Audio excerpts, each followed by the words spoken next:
The moment AFX lists on a centralized exchange, the silence ends. The candle lights turn on, the spotlight intensifies, and the air, thick with speculation, becomes electric. Because a CEX listing is more than just a new trading pair. It's a public statement, a signal to the market that this project is stepping forward not into safety but into scrutiny. For years, AFX has grown in the shadows, whispered through Telegram groups, shared in private discords, held by the few who saw beneath the surface. But now the entire market is watching. The timing is critical, the market is volatile, Bitcoin is teasing dominance again, meme coins are stealing headlines, narratives shift weekly, attention spans shorten by the minute. So when AFX begins its CEX chapter, it isn't just adding liquidity, it's entering the arena. And in this arena, every move is magnified, every candle is questioned, every delay is punished, and every pump, even the smallest one, draws out both believers and betrayers. The announcement will likely begin with a whisper, maybe a tweet, maybe a speculative article, a leaked screenshot, a symbol flashing in the upcoming listings feed of a mid-tier exchange. Then the timeline accelerates, telegrams light up, Twitter threads multiply, the price starts to flicker, holders who have been dormant for months reawaken, wallets that once dollar-cost averaged quietly now refresh their dashboards every 10 minutes. It begins not with the listing, but the asterisk idea of the listing. Speculation outruns confirmation, hype begins its climb. And then the announcement hits. An official post, an exact date, a launch time, confirmation that AFX will be listed on a major exchange. Suddenly everything accelerates, the volume triples, Google searches spike, videos are made. Influencers who once ignored AFX now pretend they discovered it. YouTubers race to upload 12-minute breakdowns titled, "Is this the next 100x?" Crypto Twitter splits, one side screams, "Finally," the other side calls it a trap. But in the middle of all that noise is a truth few talk about. CEX listings are not moonshots, they are pressure cookers. The first wave to hit AFX after listing will be the speculators, retail traders who chase green candles and exit at the first wick. They aren't here for fundamentals. They aren't reading white papers. They don't care about tokenomics. They're here to double their money by lunch and move on by dinner. These are the same traders who pump and dump tokens daily, and they're watching AFX now. If it pumps too fast, they sell. If it dips too fast, they scream rug pull. This is the attention AFX wanted, and the risk that comes with it. But behind them is a different group. Longer-term traders, analysts, whales, people who have watched AFX from a distance but didn't touch it because it wasn't on a major exchange. To them, the listing is validation, proof that the project is real enough, active enough, serious enough to pass due diligence. These are the people who don't buy on listing day. They wait, they want to see the liquidity depth, the sell walls, the behavior of the dev wallet, the CEX cold wallets. They want to see how AFX behaves under pressure. Because real projects respond to listings, fake projects react. AFX is now entering a stage where reaction means death, and response means survival. In the days following the listing, chaos becomes normal, price volatility increases, the order books are tested, bots run arbitrage between DEX and CEX, wallets that have been inactive for over a year suddenly make moves, Telegram admins work overtime, the core team goes silent, focused, Twitter goes loud, questions flood in. Is the liquidity locked? When will staking be enabled on the CEX? Will there be rewards? When Binance? Every question is laced with urgency, because people aren't just buying AFX anymore, they're betting on it. This is the paradox of a CEX listing. It gives visibility, but visibility comes with exposure. Now that AFX is on a major platform, its every move is public. Every partnership, delay, roadmap, checkpoint, it's no longer just a line on a Notion board. It's a headline, it's a tweet storm, it's a YouTube video title. And if it missteps even slightly, the crowd that once cheered becomes the crowd that jeers. So what should AFX do in this moment? The answer is stay the course. Not pivot, not pander, not promise things it can't deliver, but stick to the DNA that got it here. Quiet strength, long-term planning, real technology, tokenomics that don't favor insiders. If AFX can survive the emotional hurricane of a CEX listing, it earns something more valuable than volume. It earns trust. Because people are watching, not just retail, but builders, investors, founders of other projects. Everyone wants to see, is AFX a fluke, or is it the real deal? Surviving a CEX listing without collapse, without scandal, without sudden inflation, that's rare. That earns respect. And respect is the currency that lasts longer than hype. Respect isn't traded, it's earned. And now AFX has its chance. But the real question still lingers, is this listing a milestone or a minefield? That depends on what happens next. Because once the initial chaos settles, something else emerges, the real holders, the ones who didn't buy during the spike, the ones who watched the pump and the dump and still said, this isn't noise, this is signal. These are the holders who matter, the ones who understand tokenomics, the ones who ask about burn mechanics, governance, roadmap alignment, the ones who dig deeper, and what they see will determine AFX's future. Some projects implode after listings. They think they've made it, they stop building, their Twitter grows quiet, the devs disappear, the liquidity vanishes. But AFX isn't built like that. The community knows. It was never about just getting on an exchange. It was about surviving long enough to matter, about proving that you don't need hype to have substance. And now that the eyes are here, it's time to show that substance. This is where the fourth wave begins. Builders, projects, collaborators, other DeFi platforms, DEX aggregators, cross-chain bridges, they all start watching.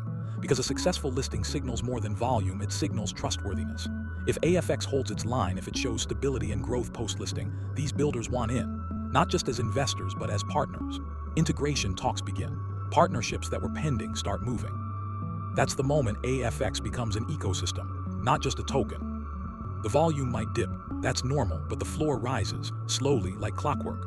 Wallets that once sold everything now hold partial bags just in case.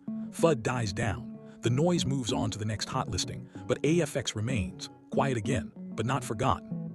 Then comes the strategic phase. The team begins expanding liquidity pools. Staking options appear. Governance tokens get reintroduced. Maybe there's a DAO vote, maybe a token burn, maybe a layer 2 integration gets hinted. The CEX listing isn't the end of a cycle, it's the beginning of a narrative shift. Before listing, AFX was undiscovered. Now it's undervalued. And that shift is everything. Investors begin comparing it to tokens with similar supply caps, similar technology, but 10x the market cap. Why isn't AFX there yet? Becomes a bullish argument. Chart analysts start drawing Fibonacci retracements, support and resistance zones. If it breaks this level, next stop is 3x. Every candle becomes a conversation. Every tweet becomes a catalyst. The spotlight, once blinding, becomes fuel. The centralized exchange opens the door. But what happens inside that room, that's where AFX proves it belongs. Because listings can't create community. They can't manufacture loyalty. They can't write roadmaps. All they can do is reveal what's already there. And with AFX, what's already there is rare. A community that waited, a token that didn't bribe influencers, a team that built in silence, a liquidity pool that never vanished, tokenomics that weren't patched together at the last minute but forged from the start. And now all of it stands on a larger stage. Critics will come, they always do, too slow, too quiet, no moonshot. But the true believers know fast pumps die fast, slow growth roots deep, and AFX has always played the long game. Now the rest of the world is catching up. And somewhere in a quiet wallet, a long-term holder logs in, sees the new listing, smiles, because they remember buying when no one cared, holding when no one believed, and now finally the world is watching. But this is just the beginning. Because with visibility comes responsibility. The next weeks after listing are critical. The volume needs to stabilize, the sell pressure needs to fade, and the fundamentals must shine. This is when the core community steps up, creating threads, sharing research, educating newcomers, reminding people that AFX isn't just another listing, it's a layer of something bigger, a piece of infrastructure, a cornerstone in a DeFi future that values reliability over noise. And when the next project gets listed and fades, AFX will still be there. That's how legacy starts. Not with a bang, but with endurance.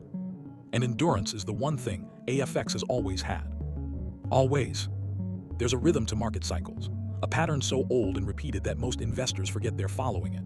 Hope, hype, climax, collapse, silence. But somewhere hidden between the silence and the spark is the rarest phase of all, emergence. AFX is entering that phase, and the CEX listing is its crucible, the fire where weakness burns off and only strength remains.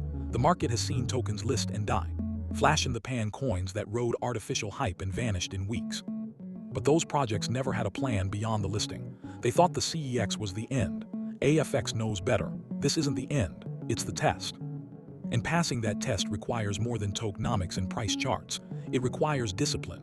It requires silence in the storm. And most of all, it requires clarity of purpose.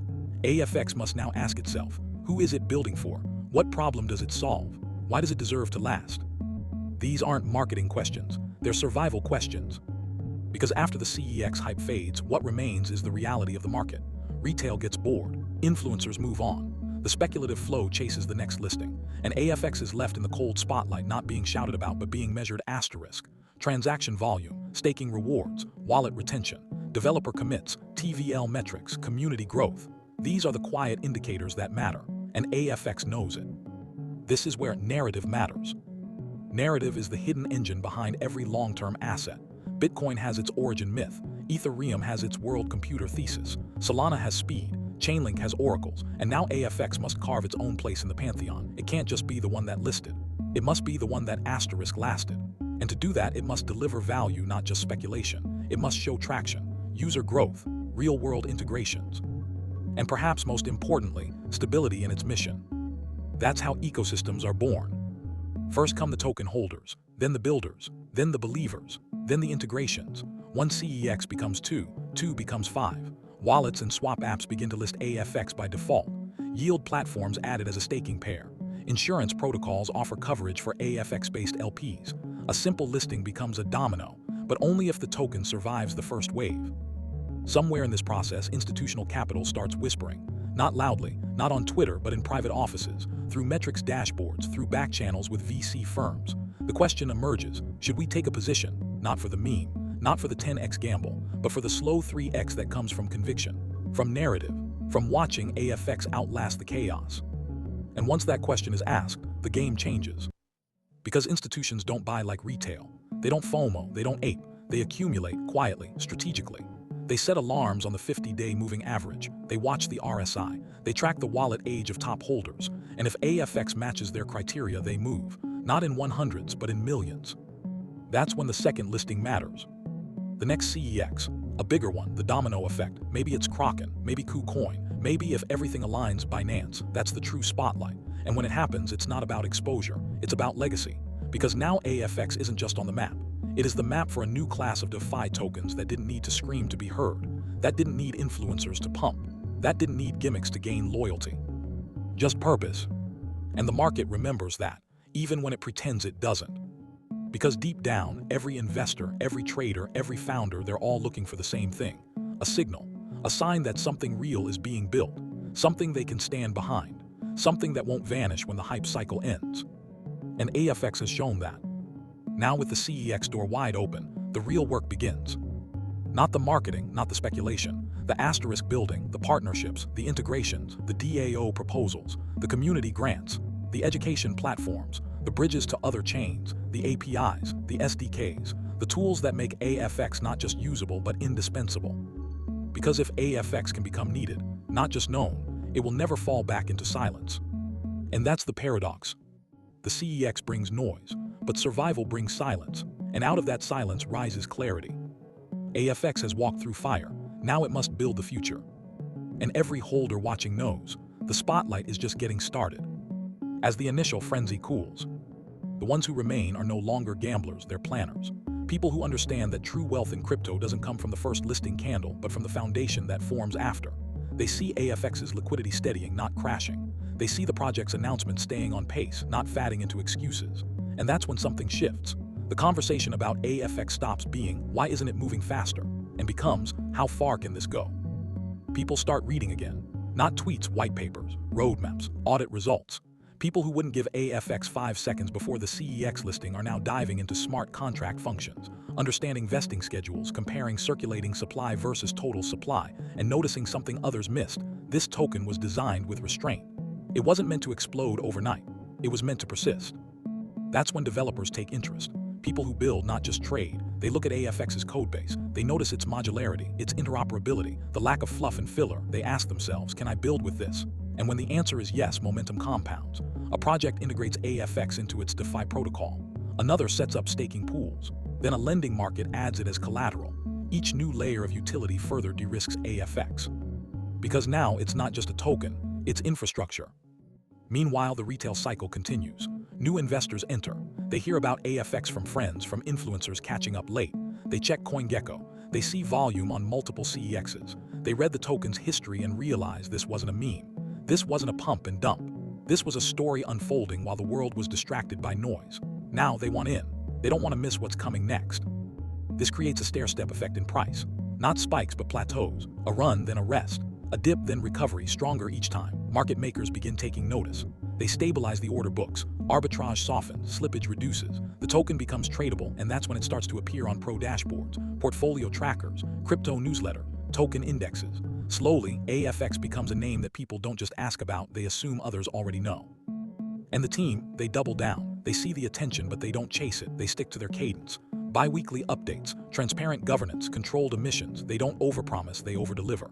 New features ship on time. Community proposals are reviewed and implemented. Smart contracts evolve without drama. AFX becomes boring, and in crypto, that's the highest compliment. Because boring projects don't get rugged. Boring projects get funded. That's when VC firms return to the table, not for seed rounds but for treasury partnerships, for joint development, for ecosystem grants. Capital flows in, but it's not dumped into price. It's deployed strategically, to hire, to expand, to scale. And with every strategic move, the brand deepens. AFX isn't just a ticker anymore. It's a thesis. It's a playbook on how to grow from anonymity to adoption without selling your soul. And then the market turns. Bull season. Suddenly everyone is scrambling, looking for tokens with real foundations. Ones that didn't fake volume, didn't burn their treasury, didn't alienate users. And AFX is sitting there calm, ready, seasoned. It doesn't need to beg for attention. The numbers speak. The graph draws its own line. Analysts start calling it the sleeper pick. The 2026 dark horse. Articles start appearing. The best kept secret of last cycle. AFX didn't ride hype. It rode hardship. And that's why it's still standing. And now it doesn't just want to survive. It wants to lead. Governance becomes meaningful. Real votes. Real decisions. The token community starts shaping its own evolution, protocol upgrades, multi-chain expansion, layer 2 compatibility, maybe even its own subnet. AFX starts looking less like a token and more like a sovereign ecosystem. And the investors, they aren't looking for exits anymore. They're looking for entrances, how to go deeper. That's when the second paradox hits. AFX becomes too trusted to trade. And that's how legacy begins. When a token becomes too trusted to trade, it enters a new realm. It becomes something more than a speculative asset. It becomes a digital primitive, like ETH, like BTC, something people build on, not just bet on. And in this new realm, volatility decreases but impact increases. AFX becomes part of portfolios, not just trades. People begin measuring it not in pumps but in cycles, not in wicks but in integrations. And this is when the real players arrive. Governments notice. Regulators ask questions. Institutions seek meetings. The AFX Foundation, or whatever governance body emerges, begins formalizing. Legal frameworks, compliance pathways, cross-border collaboration, perhaps a pilot with a fintech company, a sandbox with a university, or an integration into a Layer 1 grant program. Because now, AFX isn't just surviving, it's expanding. The centralized exchange, once a dream, is now just a footnote, a launchpad, not a destination. And the people who laughed, they're quiet now. The threads mocking yet another low cap have disappeared, replaced with case studies, deep dives, articles in Forbes, mentions in podcast interviews.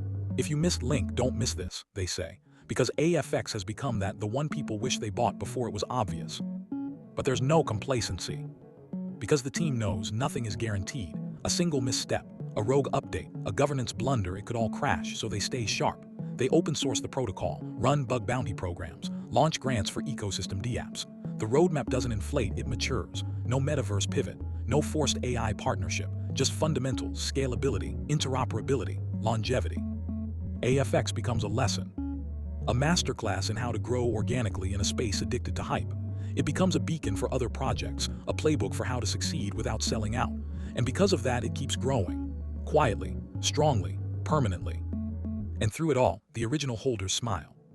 The ones who bought when it was hard to buy, who held through silence, who didn't sell on the first pump, who watched others leave but stayed, not because they were promised anything but because they believed. Those holders now walk into crypto conversations with quiet pride, because they held AFX when no one else understood it, and now the world does. And maybe, just maybe, that was the plan all along. To move in silence, to grow under pressure, to build before being seen, so that when the spotlight came, AFX was already ready. Not to be liked, but to last, because the real catalyst was never the CEX. It was the conviction all along. As the cycles pass and new tokens emerge, most fade. They had their moment, their pump, their fleeting headlines, but AFX, it doesn't fade, it solidifies, it becomes part of the landscape, like a river cutting through stone slowly, relentlessly, reshaping everything around it. Developers begin to reference AFX in their documentation, tutorials pop up, wallet providers integrate it natively. It becomes an option in the default dropdowns, not because it paid to be there, but because users demand it. AFX is no longer a speculative asset. It's part of the infrastructure, the foundation others build upon. New chains request cross-chain support. Bridges extend compatibility. Layer 2s begin offering incentives for AFX migration. Ecosystems form. Real-world use cases emerge. perhaps identity, perhaps finance, perhaps logistics. The utility doesn't come from hype, it comes from need. The original community watches in awe, not because they expected this exact outcome, but because they always believed Afx was different. That belief, once lonely, is now shared by thousands, soon millions. And the price, it becomes secondary, a byproduct of belief, a trailing indicator of something deeper, trust. And when people trust something, they defend it, they contribute to it, they belong to it. Afx isn't just a token anymore. It's a movement. And maybe that's the final paradox. The Cex, once seen as the goal, was merely the ignition, the fire starter. What Afx became after that moment was something few projects ever achieve: relevance. Not from a logo, not from a pump, but from persistent, undeniable, unshakable purpose. And as the cycle turns again, as new projects scream and fade, Afx remains. Ready for the next chapter. And the one after that. Because it was never about the Cex. It was always about the catalyst,